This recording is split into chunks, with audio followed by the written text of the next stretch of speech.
Okay, welcome to the second week of Nuts and Bolts, New Ventures. Last week, I think of as a planning week. You know, we talked about the two main things we're trying to do is to figure out how to create value and then how to capture some or all of that value so we can, make it sustainable. And we talked about customers, we had business models, we had financial projections. We had a lot of things around planning what you're doing. This week we're going to switch more into execution mode, assuming you've got all that taken care of. Now it's never linear, you're always changing. And we start off tonight with a founder's journey panel, learning a little bit about what it's like to be a founder. And the second part of the evening I'm going to blast you through a bunch of legal stuff that'll leave you brain dead at the end of the evening, I'm sure, because it'll be so much. But to start off, the founder's journey, the panel is going to be moderated by Ken Zolot, who teaches the highly acclaimed class Founder's Journey over in EECS. It's what, 6.933? Yep. And I couldn't think of a better person to moderate that. And our three panelists are all, at least two of them have taken the class, I understand. Did you, John? Oh, boy. Okay, so welcome, John, to the class. And they're all 100K related. Gihan, Amara, Siri, Wardena. I got it. Ministry of Supply, great company. He'll tell you a little bit about it. I'm actually a customer. And then Nina Dubnik, who's at Seeding Labs, which is a nonprofit, taking lab equipment from one part of the world to the other part of the world. I think you said you were in the class 8 years ago. And I think her company was one of the 5 finalists in the 100K, and I think one of the 13 winners at Mass Challenge for the year you entered. The third panelist is John Harthorne, who was actually the lead organizer at the 100K and went out and co-founded Mass Challenge, which has just been hugely successful. And John brings a perspective of what it's like to found something like Mass Challenge. And then he's seen probably hundreds, probably more than any of us, of founding teams and might have some observations either from his own experience or from observing teams. So with that, I'm going to hand it over to Ken and go at it. All right, thanks, Joe. It's nice to be here. And that was a great intro to what I hope to talk about, shifting from planning to execution, because I think of execution, as Joe said, non-linearly, as a journey. Those of you who've taken my class or who know me know that I refer to this class as Founder's Journey as an homage to Joseph Campbell's famous work, Hero with a Thousand Faces, where he documents the hero's journey, that all of our mythical heroes in life from every culture and every religion follows an approximate sequence of steps and trials and returns and redemptions that they all have to endure in their own way, in their own sequence. And I think the same is true of founding a company.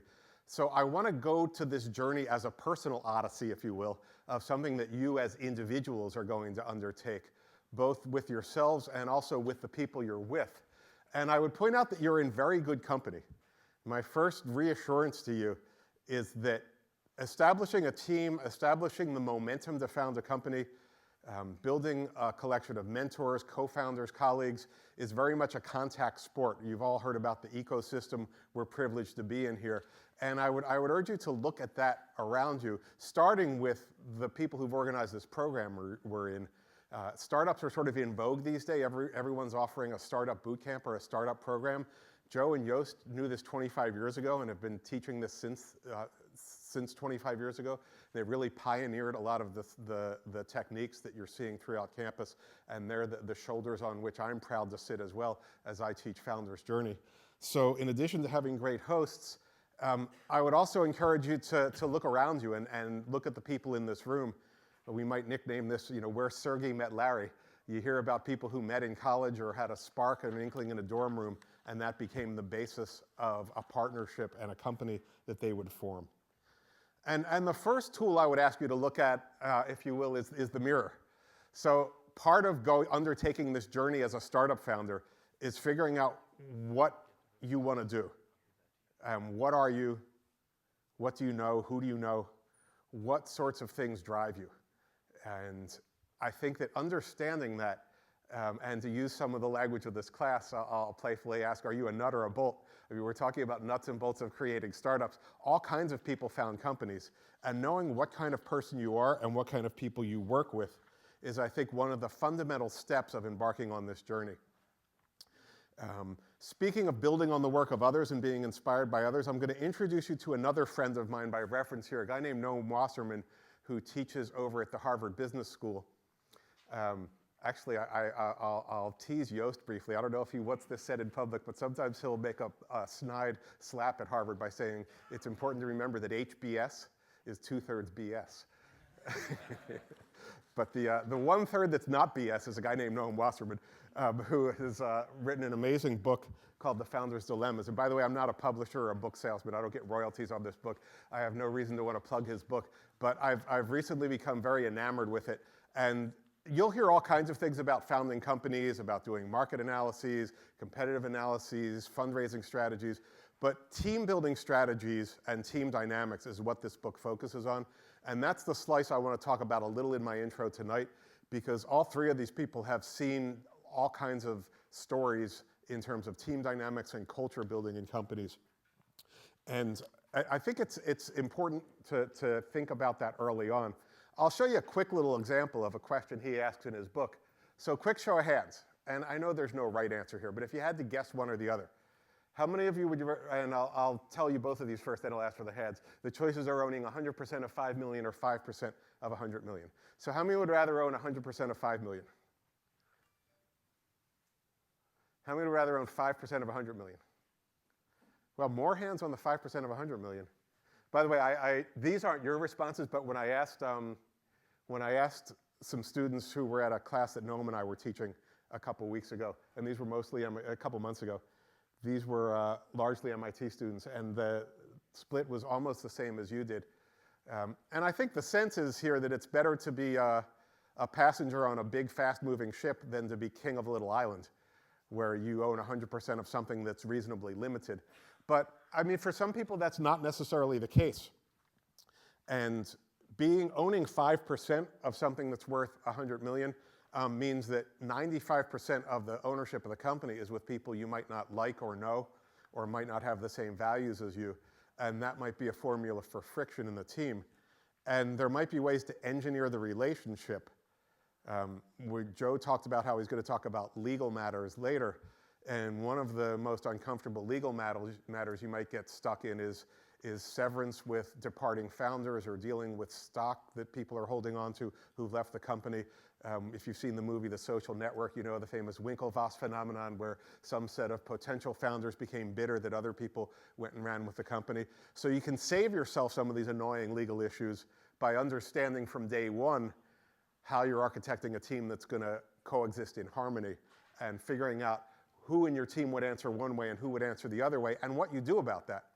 And by the way, Wasserman's research looks at the causes of failure in most venture-backed startups, and he points out that about 2/3 of them are people blow-ups. They've built a beautiful product, there's a market there, plenty of money in the market, they know how to get to market, they figured out their distribution channels. Problem is they can't stand each other, and they wind up blowing up the company from inside. And if you could think about how to ensure that your culture is going to be fluid and harmonious and respond to different dynamics of people on the team in advance, you're off to a great start. A framework for thinking about how people work together, and again, this is all really well documented in his books and also in that article that I sent around that some of you might have read before this talk, is kind of thinking about, it's one thing to just have a good friend who's a roommate and say, okay, let's start a company together, but these 3 R's, if you will. What are the roles and rewards and relationships that are going to exist in the team, especially as you add more people?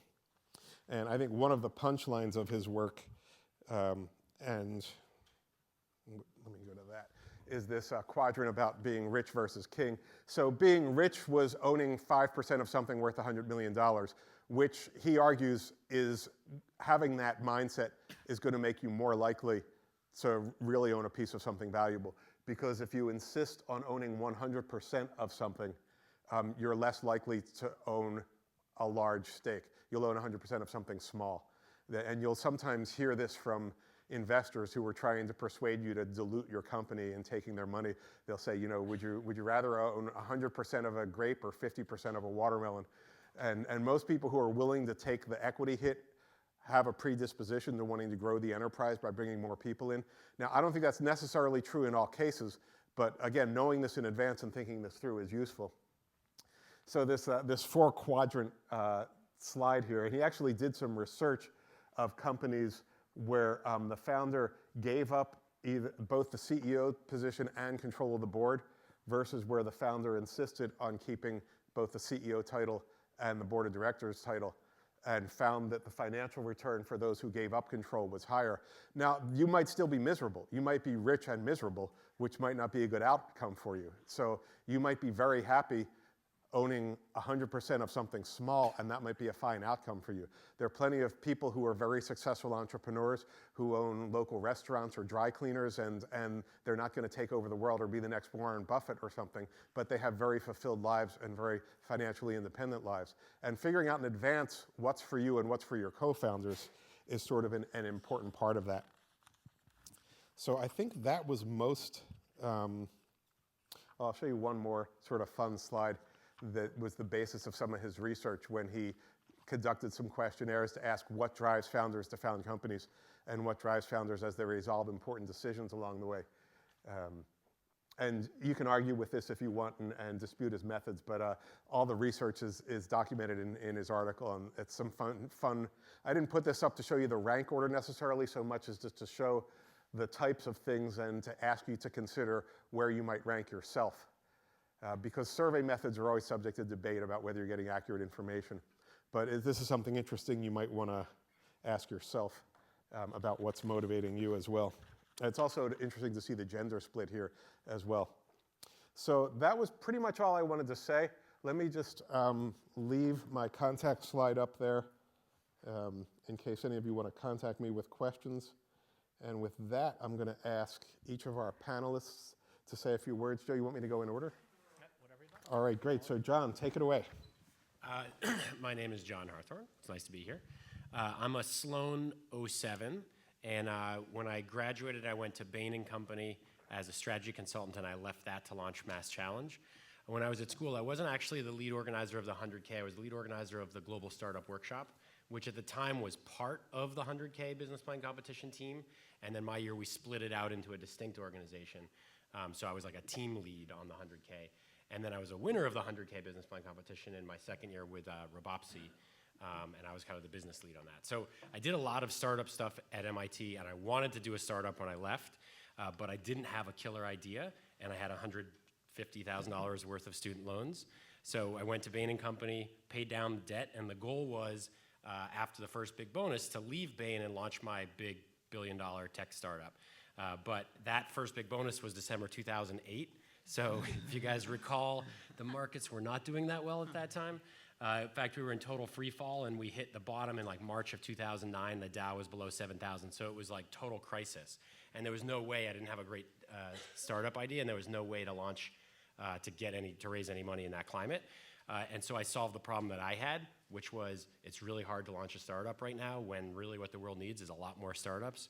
And so Mass Challenge was the inspiration, was the idea of what if we could help 100 people, 1,000 people to launch new businesses, and we could break this vicious cycle and restore creativity to the soul of the economy and the world. And that was the inspirational spark for me. And so I left Bain in order to launch Mass Challenge. Mass Challenge is the largest ever startup accelerator. We use a competition format, sort of inspired by the 100K. We give away $1 million of cash prizes every year, at least. Actually, this year was 1.5 million. We don't take any equity or anything in return from the startups that we support. We're structured as a nonprofit.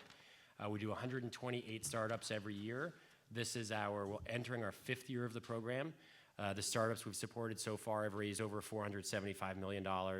They have valuations of over $2 billion. They have over $200 million of revenue. And over 4,000 employees. So the model's working, and they're all reasonably young. There's 2 of them on the panel here next to me that went through Mass Challenge. And we are growing like crazy. We have a Boston office right now. We're launching a London office this year, and last year we launched an Israel office. And we're looking to expand even further. So I'll leave it there and pass it along. Okay. Thanks, Chip. I'm Nina Dudnick. I'm the founder and CEO of Seeding Labs, and let me identify my people in the audience. How many of you guys are doing scientific or some sort of laboratory-based research? Yes, okay, a few of you. I'm a molecular biologist by training. I did not go to business school, and I'm sitting here as proof positive that even those of us who are scientists can start a business and succeed. I sat in this room 8 years ago and didn't understand a word. Somebody said, "What's your business model?" And I said, "I don't know, Tyra Banks." What do you mean? It can be learned, I promise you. So those of us in the room who have done or do scientific and engineering research will be familiar with this idea. The reason you're here is because this is an institution that has untold resources for you to do what you want to do. If there's a problem in the world that you want to solve, and you have the talent and the ambition, and you're here because the resources are here for you to solve that, whether it's in public health or disease or medicine or engineering, clean tech, all of those things. There are millions of people like you around the world. The problem that many of them face is that they come to institutions like this that don't actually have the resources. Right? And so you can imagine that you have an idea for a life-changing research that you want to do, and you cannot get a hold of the resources. Right? And your entire annual budget is maybe a couple $1,000s. And how unbelievably frustrating and limiting and immobilizing that can be on a personal level and a professional level. And that's the problem that Seeding Labs exists to solve. We equip, train, and connect scientists across low and middle income countries with each other and with scientists here in the US. We run the largest and really only global arbitrage system for scientific lab equipment, things that are surplus, used or new from the private sector and universities here in the US within 6 years of age, microscopes on up through $250,000 machinery. And we make that affordable and available to scientists all over the world. So today there are 15,000 students in 20 countries right now getting their education, a bachelor's degree, master's degree, PhD, doing life-changing research on equipment that we've provided. And on top of that, we run exchange programs to connect them with each other, with their peers around the world, and training programs to make sure they have not just the equipment, but the tools intellectually to do the work they want to do. And this is unbelievably personal for me. It was not a question of owning 5% of $1 million. We're a nonprofit organization. We're about 2/3 revenue driven. This is about making a social impact in the world. So the question was never for me, what do I want to be king of or not? Because the overriding goal and the reason for existence of Seeding Labs is to create a social impact in the world. And I think that probably fundamentally changes some of these founders' dilemmas, but a lot of them still remain in slightly different form. And I'll pass it on to you. Hi, I'm Gihan Amarsor-Ordena. I'm one of the co-founders and CEO of Ministry of Supply. I graduated here in 2011. I was sitting in this class in IIP 2008. I was course 10. And I did a bit of a switch. I went into the fashion industry. And you're probably wondering, how does a chemie get into fashion? And so for me, it starts off at a young age. I was a Boy Scout growing up here in New England. And I had grown up with the changing weather that we're all very accustomed to here. And every month we'd go camping. And for me, I just became enamored with all the materials that went into outdoor gear. It was Gore-Tex, it was Polartec. I would go to EMS and REI and look at these materials. And I really started to question, could I make my own materials? So in high school, I was designing outdoor gear. I came to MIT kind of thinking I'd do course 3 or course 10 and wanted to focus on materials. And one of my summers, I actually worked at the Sports Technology Institute at the UK. And that was a summer where I realized that you could really bring engineering to apparel design. So we were working with Lululemon, New Balance, and a couple other companies to really advance the design of their apparel. And so what I realized was that there was a huge opportunity to see this intersection of engineering and apparel. From the Ministry of Supply, what we're trying to create is a new category of clothing. We call it performance professional. And it's taking all the comfort that you'd expect out of your outdoor, your athletic apparel, but designing it for casual use, for office use, and allowing you to feel that same confidence. If anyone's an athlete here, you'll know that feeling of putting on your Nike track flats when you hop on the track, knowing that you're going to throw down that sub 430 mile or whatever it is, or jump on the court and be able to shoot that goal. So what we understood was our clothing was such an intimate part of performing, and we have to perform every day, whether it's in the office or our own personal lives. And we think that actually clothing, in many ways, has been one of the articles that is so intimate to us, but it's been largely overlooked in terms of innovation, especially the clothes we wear every day. So, kind of taking our engineering mindset, taking a different approach, one focused on product design rather than just, artistry, which is understanding what are we trying to get out of our clothing and how does it fit into our life. And so, we think of ourselves as product designers and using the tools of, material science, manufacturing innovations, and analytical design to really innovate products. So we started off our company in 2011, met my co-founders here, they were Sloanies. Again, we'll talk about it a little bit further, but this is kind of a situation where MIT really helped facilitate a great creation of a team. Launched one of our marquee products, a dress shirt on Kickstarter, 2012. Set to raise $30,000, ended up raising $430,000, and that's then things kind of took off from there. So that's Ministry of Supply, but we can tell you a little bit more over the course of the night.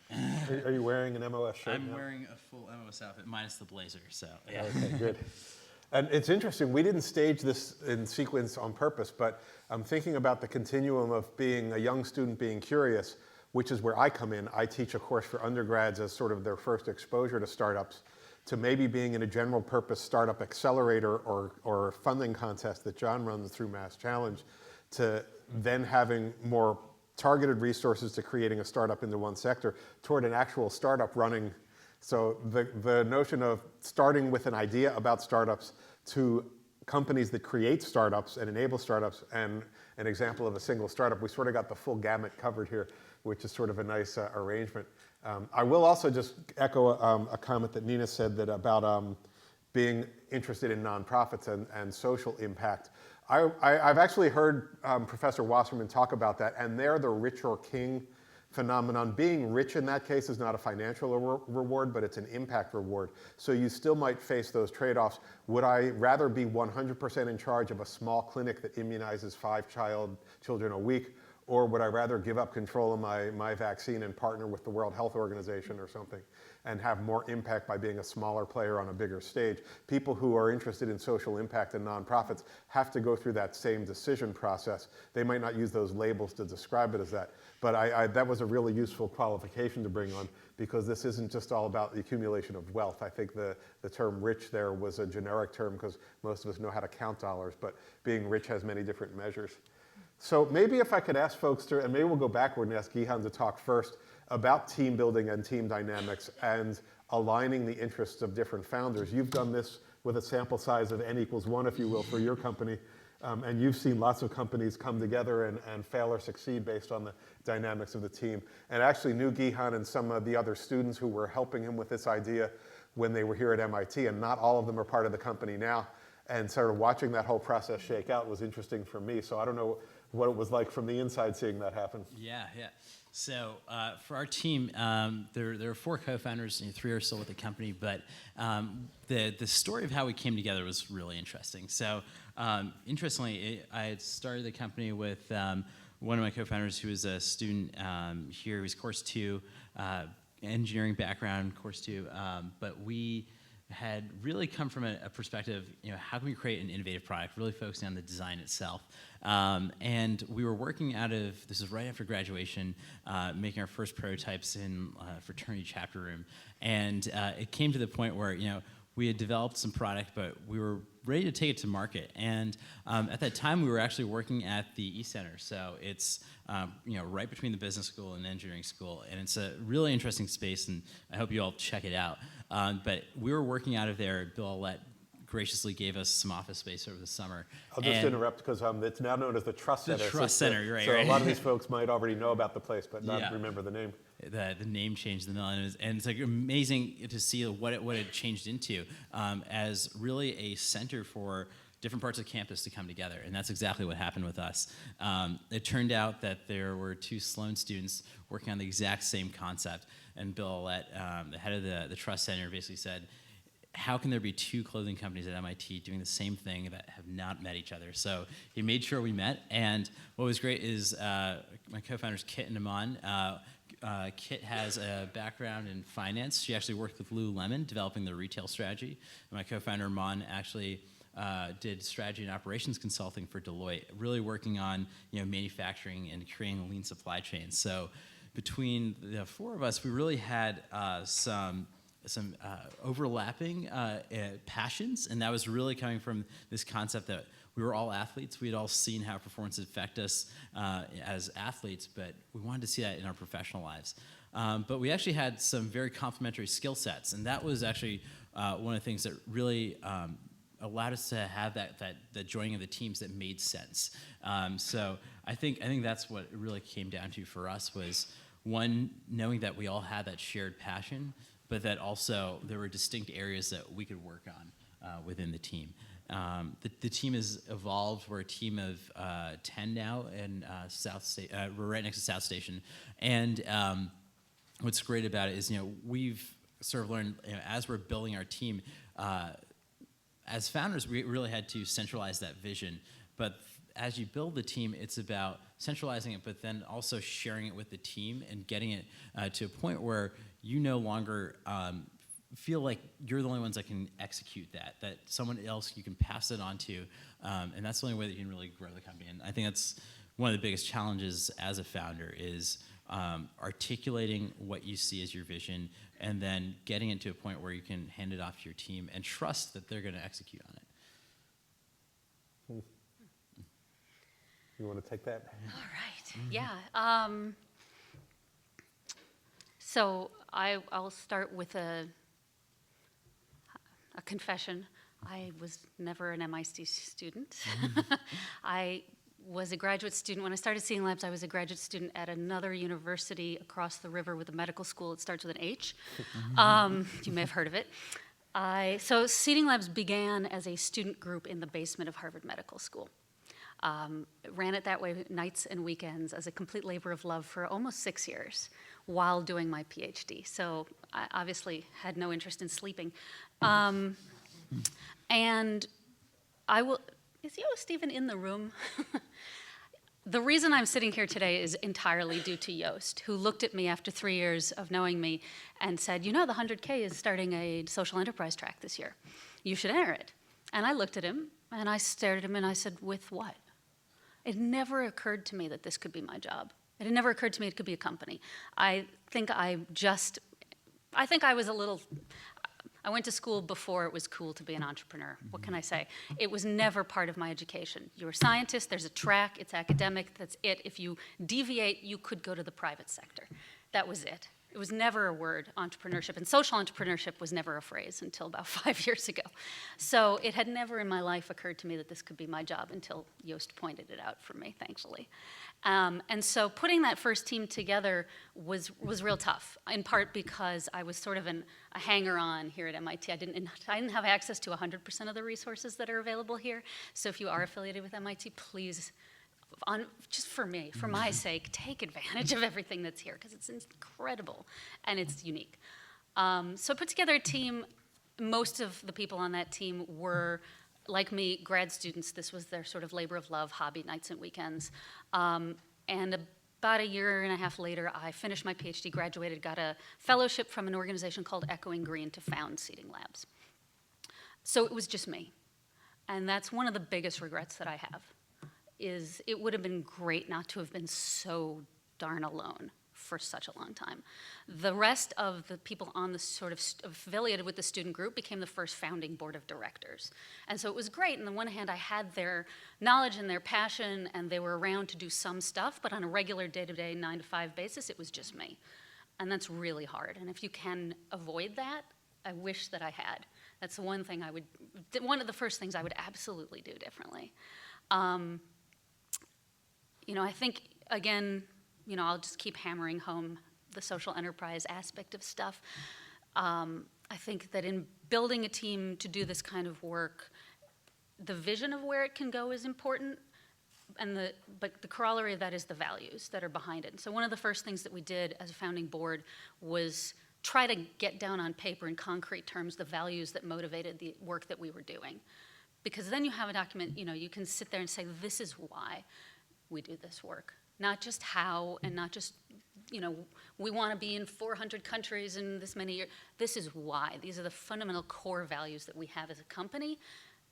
And that's a great shibboleth. It's a really good distinguishing factor for people who are going to be the right part of this or not. Because, we have several, if you don't buy into all of these values, it's going to be tough to do this work to begin with, and it's going to be tough to take it in the direction that this is going. And I think, to me, that's a critical aspect of building an organization, is having it be based on something that core and that strong.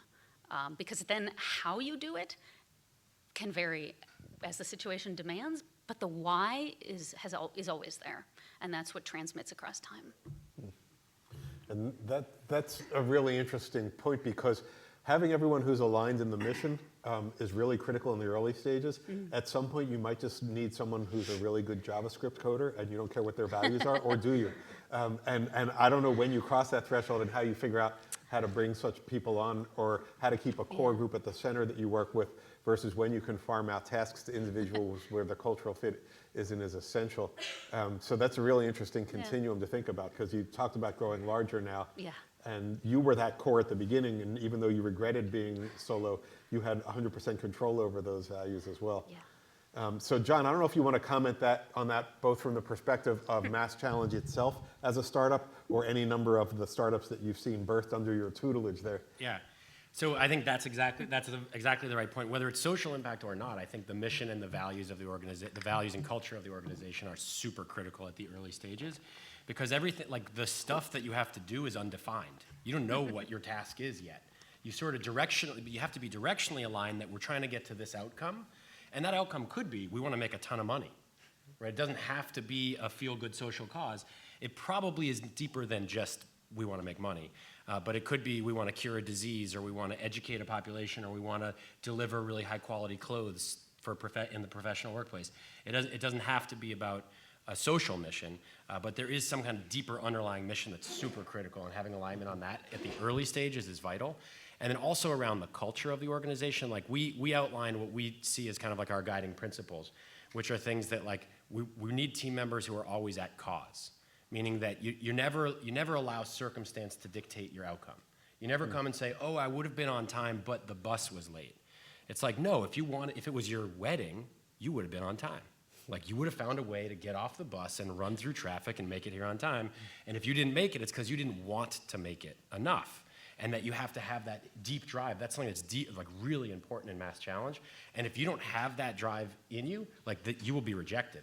The DNA of the rest of the team will eject you from the system, and it won't work. So when we go to hire people, we look for those values and those principles to see if they're resident in their personality.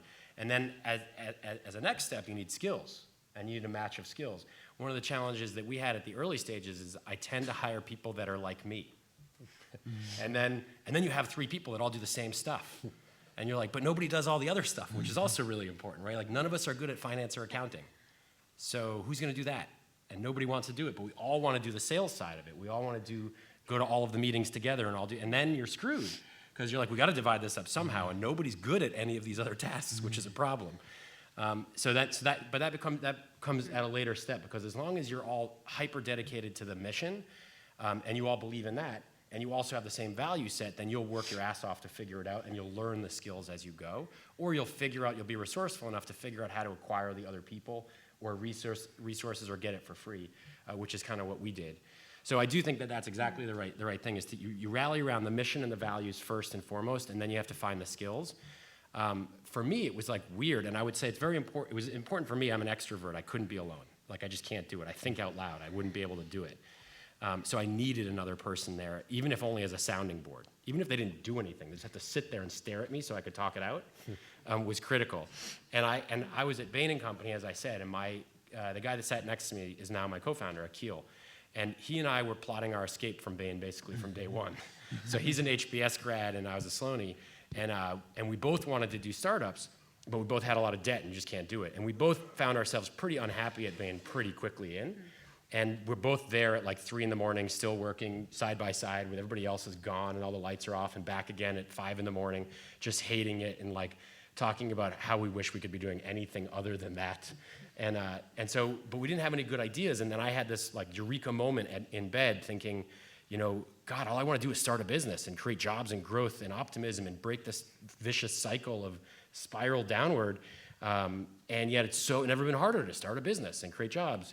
Somebody should fix that. Like, that's the problem. And nobody's talking about that problem. Somebody should fix that. And then I had this like adrenaline shot to the heart, sat up and was like heart beating, clammy and like heavy breathing, just like, wait a minute, I'm somebody. Why don't I fix that problem? That's what I could do that. And in fact, I ran a conference at MIT on how to use catalytic events to promote entrepreneurial activity and create economic growth. And I won the 100K business plan competition, arguably the premier competition on the planet. Why don't we run a competition? And we'll get some of the money from the stimulus package and we'll challenge the world. Bring out your most innovative ideas and how can you recreate growth? And we have now, all of a sudden, a lot of lawyers that aren't busy because there's no growth in the market. A lot of investors trying to figure out what to do with their money. A lot of corporations that are sitting on their hands because there's no growth. So we have all these resources, empty office buildings, all these people that can be mentors. We have the press and media looking for a positive story. So all of the inputs are there that everybody needs to build businesses, and they're just waiting. And all we need is that catalytic spark to bring everybody together and create that growth. So I had that idea, brought it, and then I went into, and I was excited about it, wrote it down. I was like, that is totally it. And after having like brainstormed for weeks with nothing, and I brought it in, and I got into the office at like 6 in the morning, and Akil was sitting at his desk, and I think he was crying. Like, I think he was just sitting, he was bleary and red and just staring and typing and just totally unhappy. And I said, hey, I think I had an idea. Come here, I want to tell you about it. And I brought him into a conference room, and I mapped it out, and I walked him through it all, and he just stared at it, and he goes, And then he left, and he went back to his desk, and he just started packing his bag. And I was like, where are you going, dude? What's going on? He goes, I'm done. Let's do it. I'm in. Let's go. And I was like, right now? Like, and he's like, yeah, I want to go. Let's quit. I'm out. And I was like, no, not right now. Let's take like a week or two. Like, I just had this idea last night in a dream. Like, you're like, maybe we should talk to some people. And then we talked to Joe, we talked to a number of other people. We went over to HBS, and it worked. And so like, in part, we just rallied because he was desperate. We were both kind of desperate to leave our circumstance. And honestly, part of us was like, we love this idea and it seems beautiful, but even if it fails, it's an exit. And we were like rallied around the idea that we need to get out of this. And this will be a valiant, noble thing to go after. If it works, it's beautiful. And if it fails, we'll get to talk to a bunch of brilliant people and like try to sell them this idea and learn a lot and find something else that will work. And so we were unified around that. We later picked up a third founder, also kind of randomly. Like, we didn't do this hunt or search.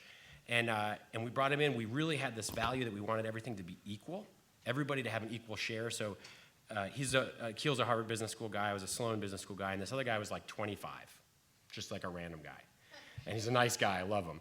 But he didn't have any business background or skill. He'd been done like a couple of random jobs, but he was enthusiastic and helpful. And we decided, early it was a for-profit company. Now we're a nonprofit and there's no equity at all. But we decided like everybody should get paid the same amount. Every equity should be even and split evenly. And he just couldn't keep up because he didn't have the skill set or the experience or the network or the knowledge. And eventually, it was really painful because I love him. He's a great friend of mine still to this day.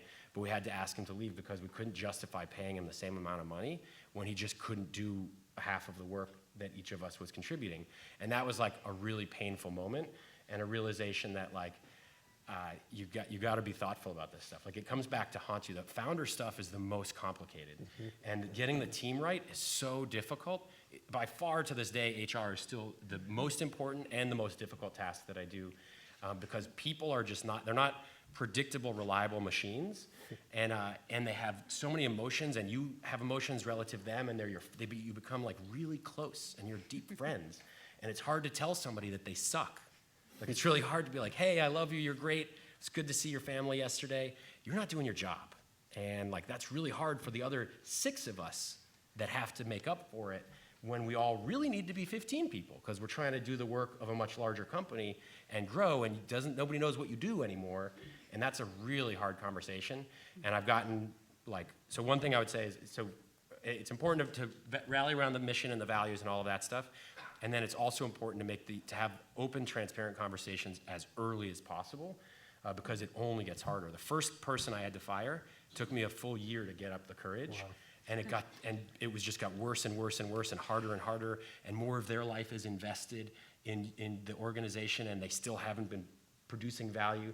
And then the second one, it was like after a week. And now it's a much better to go hire slowly and fire quickly is definitely the right mantra. It's so painful to drag it out, but it's really tough with founders. So you got to be aligned around the mission and the vision, or else you'll be wanting separate things, and it will totally split the company. You just illustrated a great example of one of the founders' dilemmas that's documented in some of this research I was referring to, of the dilemma of founding a company with friends. So it makes perfect sense that you want to have your values aligned and you want to found a company with people you know and like. And yet, friends are less likely to confront uncomfortable situations. As John was saying, you don't want to go to your best friend and say you suck. And you don't want to have that contentious conversation about, well, I'm entitled to more of the company than you are with a close friend. So friends are more likely to just split everything in 3/n or whatever the number is in terms of doing the equity split. And there are differences of opinions. There's some people who say that doing an even equity split avoids having a contentious conversation and it gets you off to a more harmonious start. There's one attorney in town who boasts that he will not represent a team that has done an equal equity split because he says that's a sure sign that they haven't had the hard conversations with each other and they're going to wind up in court. That he'd rather they have the hard personal conversations before they get to his office. And he doesn't want to work with a team that doesn't know how to resolve conflict. And the fact that they did a 50-50 or a 33-33 equity split means that they don't know how to resolve conflict. Now, that said, there are plenty of teams that did do a 50-50 split that are very happy. So these are just anecdotes, and you have to figure out your own style. The other interesting thing that folks have been talking about is having an attraction to a mission or a problem that you want to solve. Though as technologists and inventors here, sometimes we have an attraction to some gadget or some discovery without regard for where it might wind up or what problem it's going to solve. And I guess probably the closest one might be Gihan to that. I don't know if you started working with materials first and then decided, well, heck, I want to solve the problem of the sort of well-dressed urban hipster who wants to buy new clothes, or if you really understood that as a problem and then sought out the materials. And for all of you, you see a lot of medical students, and John, you see a lot of tech-based founders. How do you deal with someone who just knows they love to play with a certain toy or technology and doesn't yet have a sense of culture or values or what impact they want to have in the world? Yeah, I mean, I think it starts off being both a user of whatever you're trying to create, because I think that's like where you're going to come up with the most authentic solution, both from a product perspective and a business perspective. I think oftentimes, we see a lot of people who make great products, but they're looking to flip the company really quickly. Actually, the tech sector has kind of created this environment where people are, starting companies, selling apps, flipping the company in 3 or 4 years, right? And at the same time, there's other times where you might see someone who sees an interesting business opportunity, a gap in the market, but there isn't a passion for the product they're creating. I think having both is important. It's not to necessarily say that one leads the other, but that just being conscious of finding that balance. So for me, I think the business opportunity kind of came from actually biking across the bridge.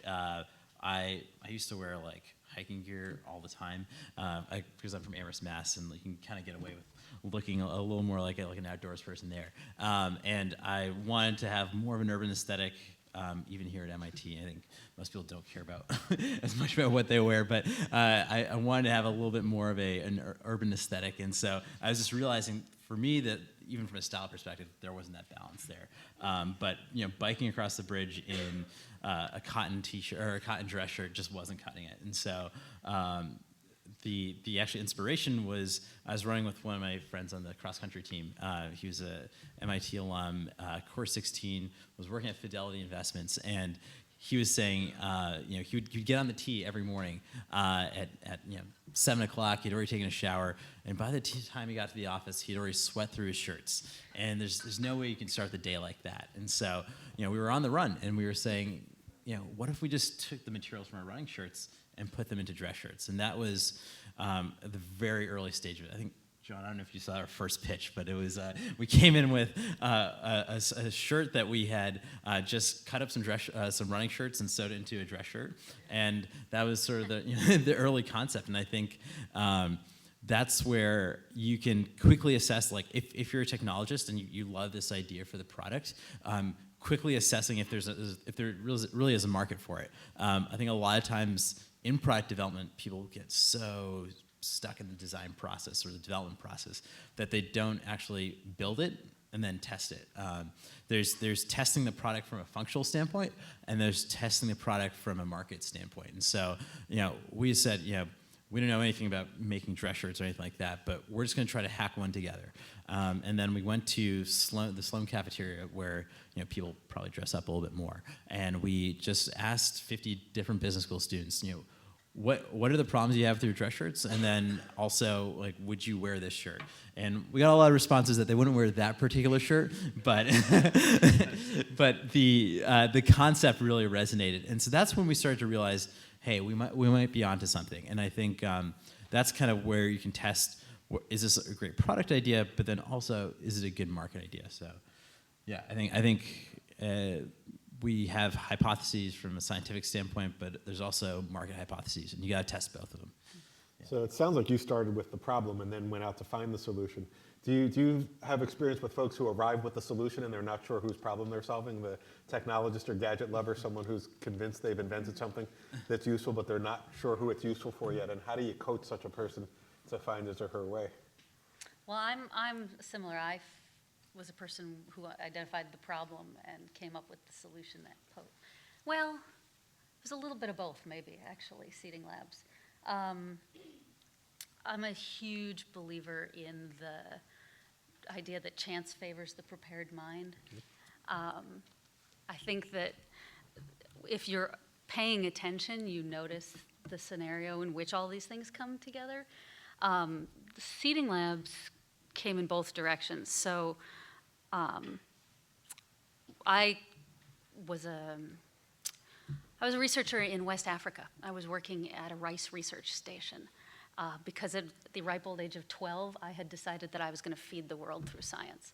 And that's why I went to undergrad, majored in genetics. I got these jobs working international agriculture, and I found myself in the Ivory Coast in West Africa growing rice. And working in the only functioning molecular biology lab in the entire region. We had the only, if anybody is a biologist in the room, we had the one working PCR machine in the country, and possibly several neighboring countries. And it was an unbelievable experience. And I had gotten there because I thought that this was how I wanted to do it. I had a really clear idea that, genetic technology was the future of agriculture, and we were going to breed new plants, and we were going to solve world hunger. This was how we were going to do it.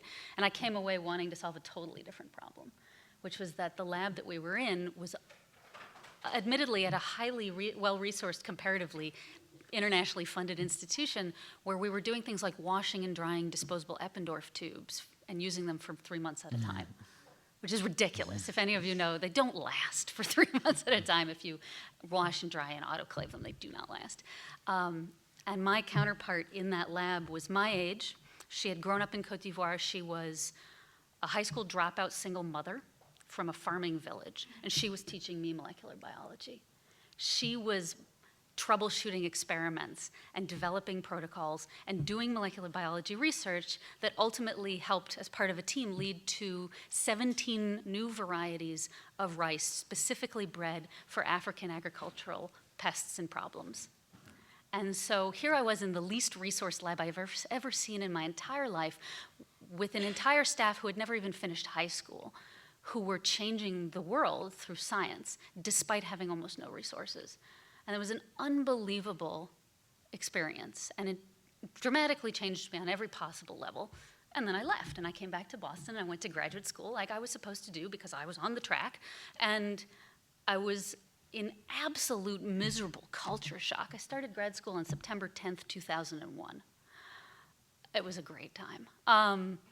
And everyone, and everything around me was so utterly foreign, having come back into the situation. And it was just painful at every moment to watch the disparity in resources versus where I had just come from to where I was.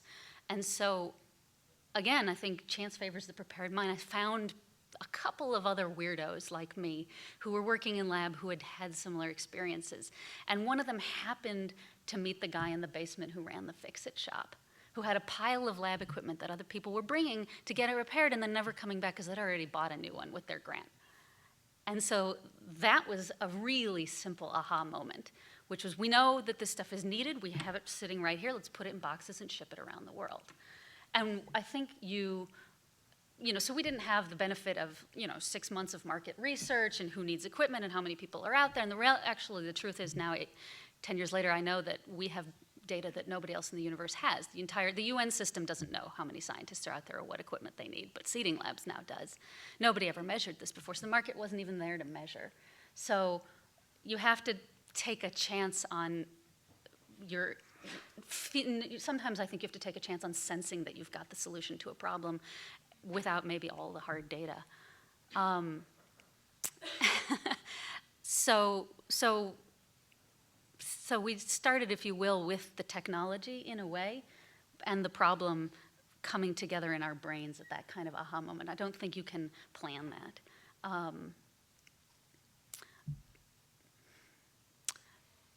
But I do think that having that emotional experience that motivates you is different, right? You can have the technology, but one thing, right, it's perfectly fine. You have a solution, there's a problem, great, we can do this.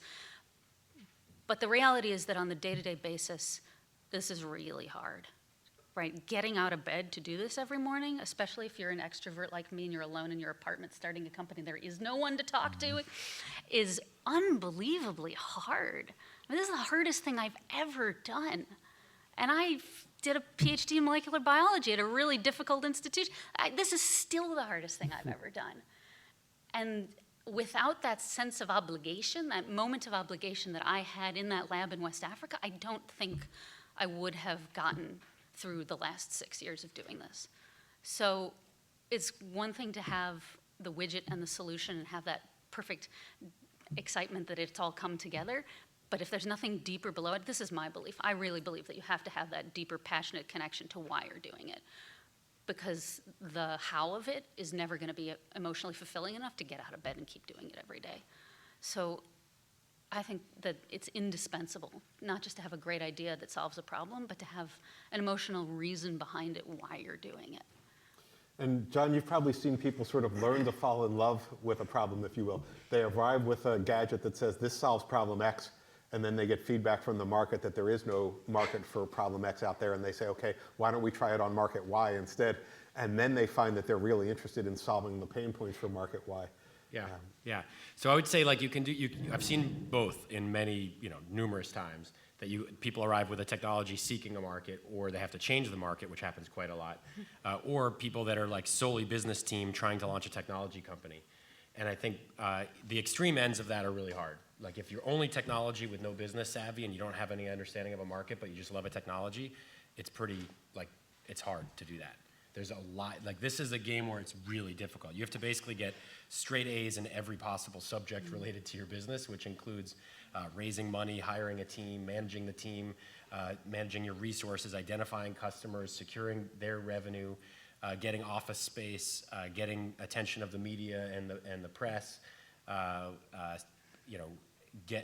talking to other just people in the public and building an advisory board and et cetera. And if you do any one of those things below like an A+ level, then you lose, right? You have to be like perfect across the board. So it's good to have a balanced team.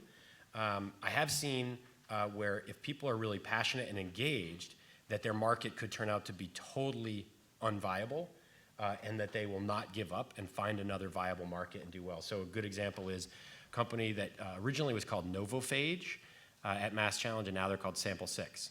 And they so I am not a scientist, so you guys will bear with me as I butcher this description. But essentially, they had identified a method for killing bacteria that was very effective. And bacteria is cased in kind of a mucus layer that protects the actual cells from exposure.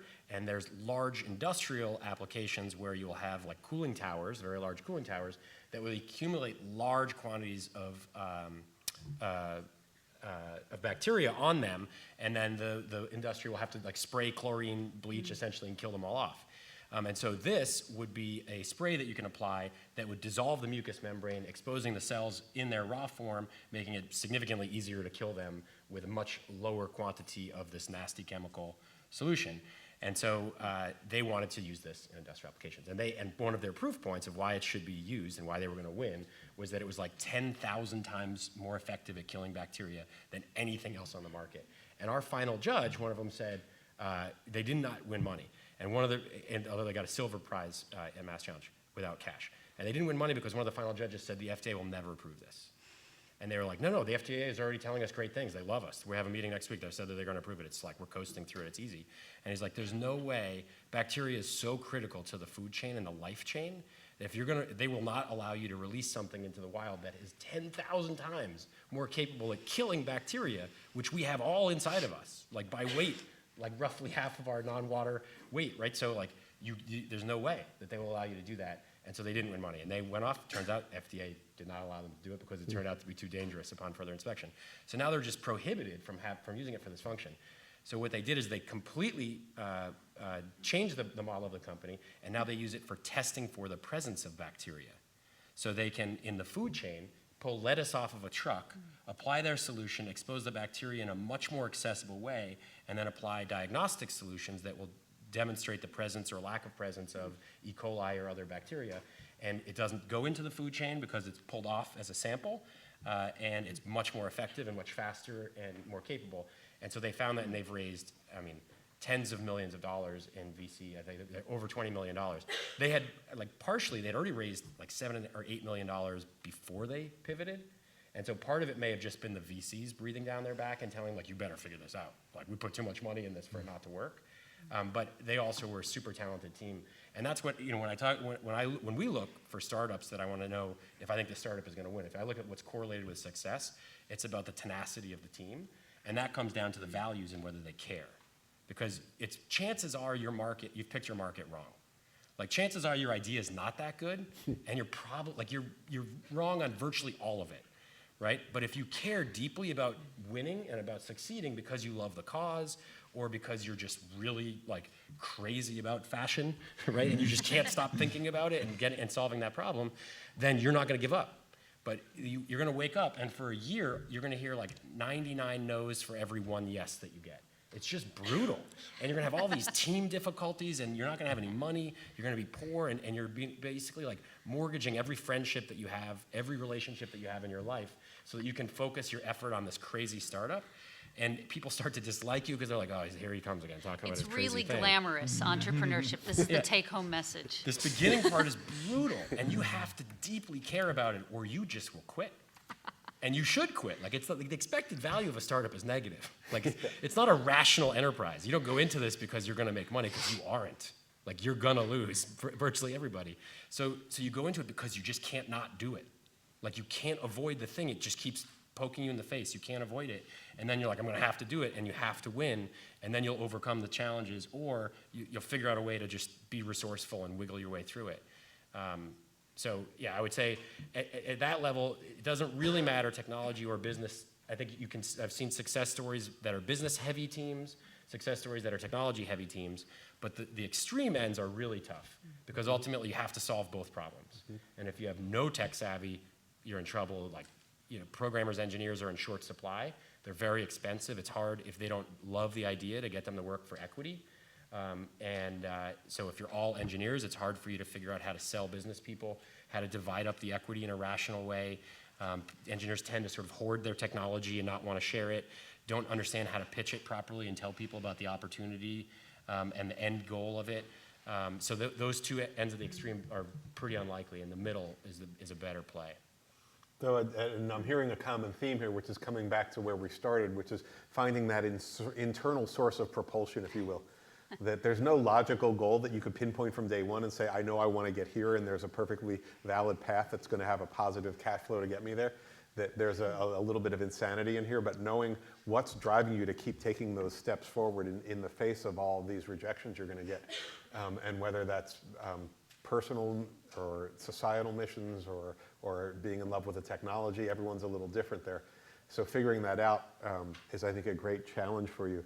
So let me just do a quick time check and process check because I want to allow some time for Q&A. Joe, did you have any questions you want to throw at us, or do you want to moderate it or cold call people, or should we just throw it open for hands? Why don't you go ahead? Okay, so we'll just throw it open for hands. We'll go all the way to the back. Brave soul in the back row has raised her hand, and maybe address it to one of the panelists. So my question was, having been in the ecosystem, I guess specifically, Nina, you were saying that you wish you wouldn't have had to do it alone. And I wonder, you've probably brought people on now, knowing what you know now, what would you have done here differently? But one semester left, like, where would you spend it? And I'll just repeat that because we're recording this and not everyone can be picked up on the audio. The question was for Nina. She was reflecting that she wished she didn't do it all alone from day one. So the question was, what points or what steps would you have made? How would you have course corrected if you knew that when you were going through it? Oh, boy. God.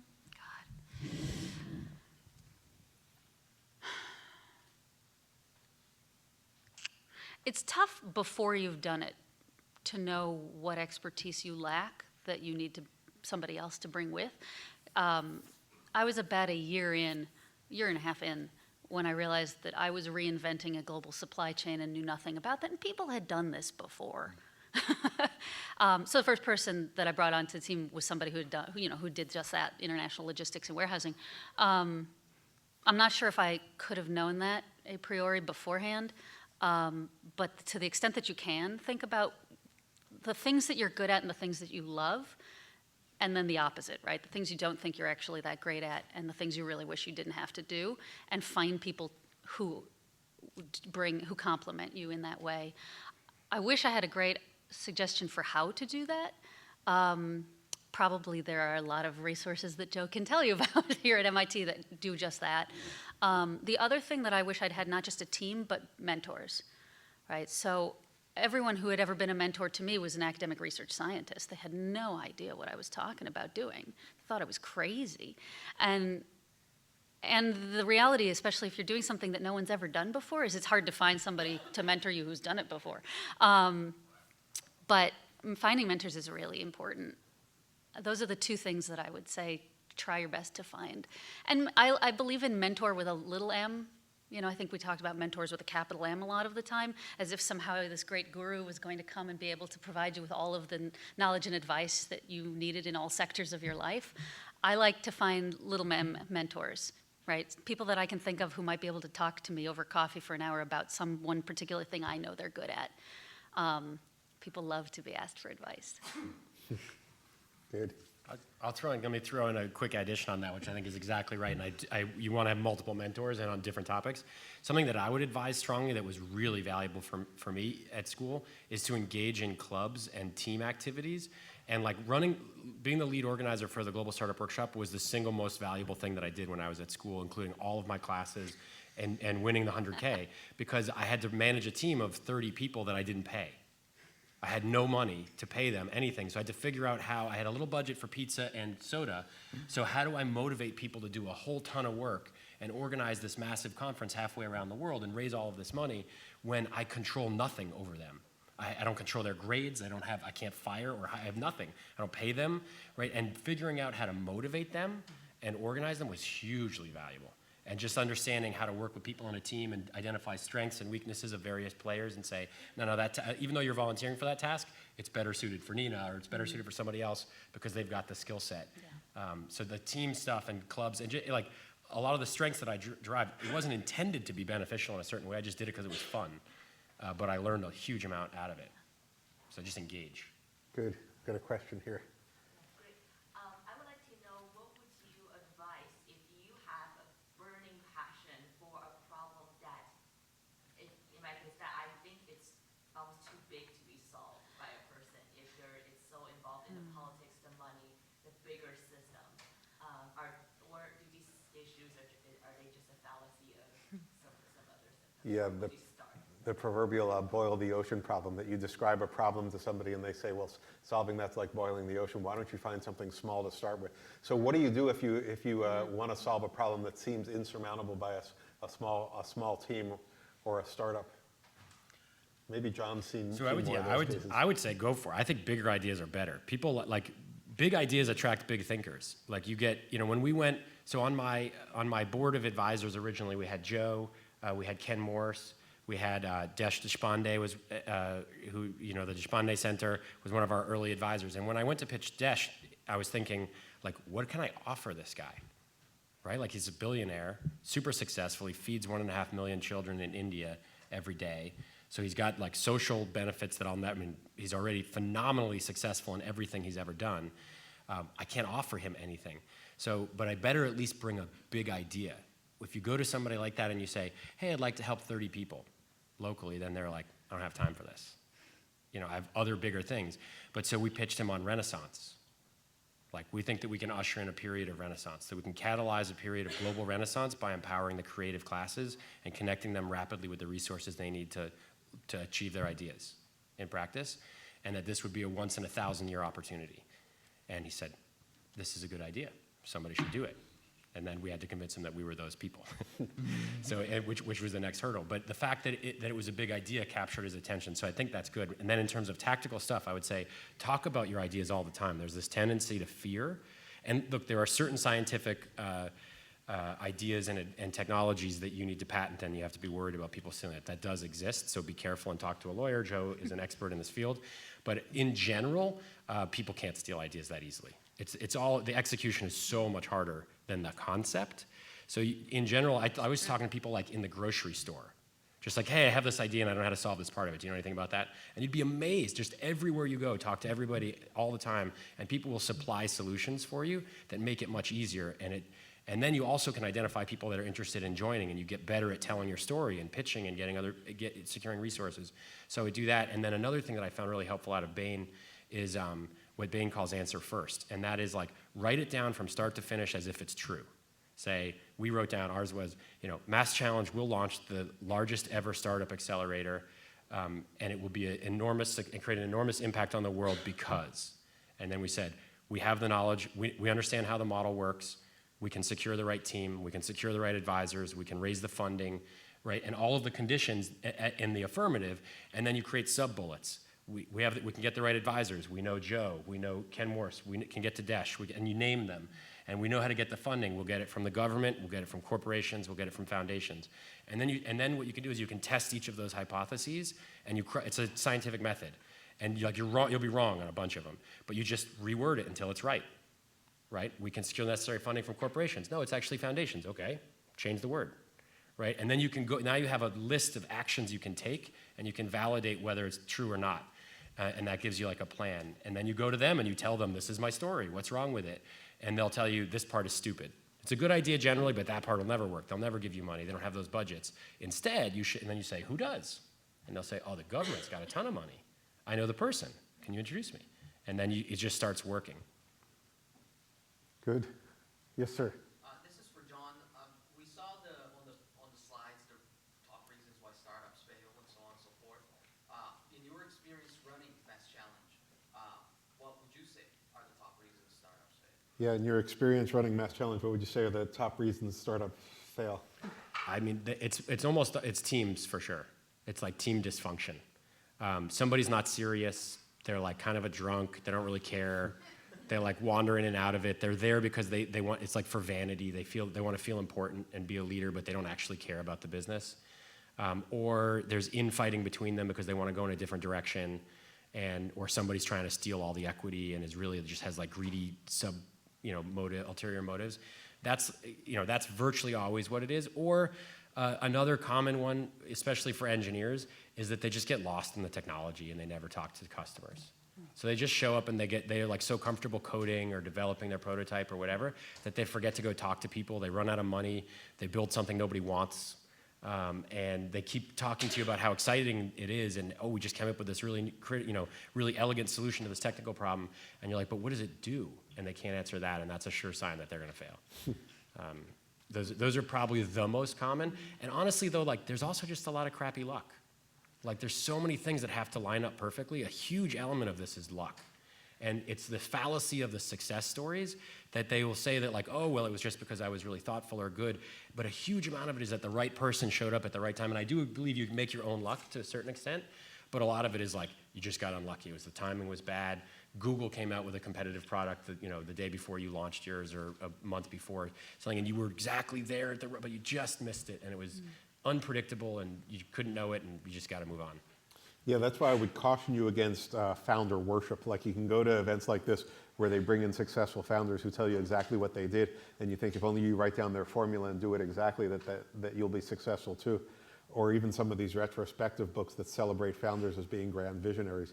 It was a lot more meandering and lucky than they make it sound. So focus on the process, not the examples. Other questions? Saw a hand over here a minute ago. Well, I might ask Gihan to comment on this notion of solving a huge problem as well, because you must have gotten a lot of criticism from people. Look, the apparel industry, you got Walmart stores selling cheap clothes all over the world, you got supply chains in China and Vietnam making things. A couple of punks from MIT, you're going to disrupt the apparel industry? Yeah. I mean, and definitely about this kind of idea of the pivot, the evolution of the product. We did test our product, with some early customers, but we actually thought it was going to initially be consultants, flying every day to their client site. Because it seemed natural, right? These guys are on the go, they have to dress up. And it seemed from a product perspective that it would fit naturally, right? Even from a market perspective, there's several 100,000 white-collar workers who have to travel, so it made sense. But I think what we forgot was the experience and the psychographic. And I think that's a lot of times when people are thinking about market validation is they think purely demographics, but less psychographic. And that was something that we really learned with at Ministry of Supply. We found out that as we started selling our early product, that our customers, with most products, they are early adopters, but we found for our customers, they really valued technology and design. They were innovators themselves. And as we started looking at the cross-section of our customers, we found that there was actually quite a bit of a shift in terms of how they viewed their profession, that actually these customers were, many of them millennials, many of them were Gen Y, who see different paths towards professional success. So that it wasn't necessarily, viewing success as, becoming partner at a firm, that success for them was a career where they could live with passion and purpose. And so it's funny, John talks about the Renaissance, and what we're seeing with our customers is they're Renaissance men, that they actually they're multifaceted, they're multidimensional, but they live one life. And that was actually the realization we've had over the past year, is that we're not actually just selling business wear, we're actually selling clothing that fits into multiple parts of these customers' lives. And the professional aspect of it is just one part that hasn't been addressed before. So I think to some extent that for me personally, as a technologist, I love the materials. That's always going to motivate me. But I think kind of deeper, seeing how the product affected our customers, that was what really evolved and actually was elevated in our company. That we realized that our customers loved their product, not because it drew attention to them, but that the product actually elevated them and allowed them to perform what they wanted during their day. So I think a lot of people question, right, are these engineers going to be able to create a fashionable garment? And we said, that is an asset for us. We're thinking, should we go down to New York? Actually, Boston actually helps us insulate ourselves from high fashion. It lets us think as engineers. This is a place where, if Silicon Valley is where they create some of the best, web technology, this is where we create stuff that goes to the moon. So in that regard, we really thought about the technology and embracing where we were from. So where I'm going with this is that different perspective is actually what allowed us to say, hey, a dress shirt, it doesn't have to have a stitch on the collar. It can be made a completely different way. We can use ultrasonic welding. We can use phase change materials, which NASA uses in spacesuits. These are things that it's our different perspective that actually allowed us to innovate. So I think that's what's really important is, they always talk about in guerrilla strategies, use your weakness as your strength. And I think in many ways you can use your different perspective as your strength, that your lack of expertise can actually help you innovate. So yeah, Absolutely. I think it's a couple things. I think it's sort of understanding where you have faults, but using that as a benefit. Yeah. I'll add on there that I remember hearing in your class, and we did at New Enterprises, that basically to overcome the inertia of the market, any new entrant needs to be 5 times better than whatever's currently being offered. So even if you're selling something seemingly ordinary, you got to pitch it as revolutionary, right? Like it's got to be a big idea, or nobody will notice it, because then it's just there. It's just normal. So I think no matter how big or small your idea is, but even if you look at the Mass Challenge mantra, what we were selling is we're selling Renaissance during the very worst recession in memory, and where it was really difficult to raise money. We're starting the largest ever startup accelerator, twice the size of the next closest. Y Combinator is 65 or something. We're 128, and we were going to not take equity, so we're removing the revenue model, right? And we're going to give away free office space, over $1 million of cash. So we're giving away like over $16 million of stuff each year by now, and we're not taking anything from the startups in return, right? And our ultimate mission is to do that everywhere around the world and support thousands of startups everywhere, and thereby catalyze a renaissance. So it's a pretty big and pretty crazy idea. And honestly, like you get meetings in part because people are like, I gotta hear this story. Like, there's no way. I can't believe you're pitching this for real. Go on. Tell me, so how are you gonna make money again? Tell me that part, that's funny, right? And then you just you start enrolling people in the idea, and because if you can get people to think like, what if that was possible? And then they get excited because it's big, and they're like, that would be phenomenal. I would hate to not be part of that. And then they start to think really about like, how can I contribute? And you start especially to attract really big thinking people that have access to those resources and ideas and funding and contacts. So I'm all in favor of go big.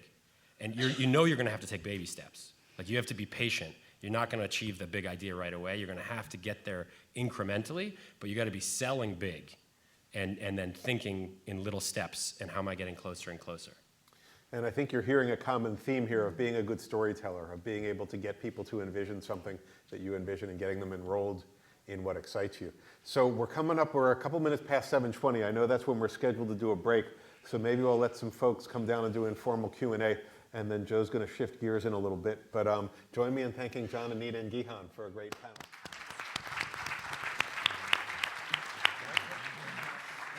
And I just wanted to observe each one of these panelists, it was trying to do something that changed something in a significant way. And you could just hear it in each of your voices. I don't want to say this is the equivalent of Donald Trump's comment, which is, if you're going to think at all, you might as well think big.